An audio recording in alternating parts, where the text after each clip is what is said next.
Suppose మన ఊరుంది, ఒక 1000 కుటుంబాలు ఉన్న ఊరుంది అనుకున్నాం. యావరేజ్న 10,000 రూపాయలు మనం అన్ని రకాల వస్తువులు కొంటాం, పప్పులు, ఉప్పులు, ధాన్యాలు నెలకి. ఒక 1000 ఇంటూ 10,000 కోటి రూపాయలు అంటే సంవత్సరానికి 12 కోట్లు. మీ ఊర్లోనే 12 కోట్ల రూపాయల ప్రొడ్యూస్ మార్కెట్ అవుతుంది. కానీ మీరేం చేస్తున్నారు?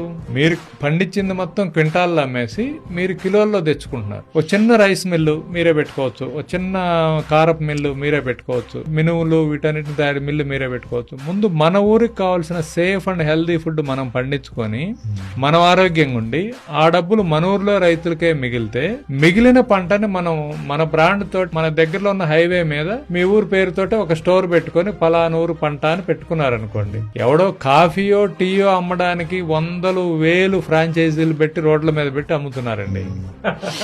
గ్రామ స్వరాజ్యం అంటే ఇదేగా గాంధీజీ గారు గ్రామ స్వరాజ్ గాంధీ గారు చెప్పింది సెల్ఫ్ సస్టైనబిలిటీ.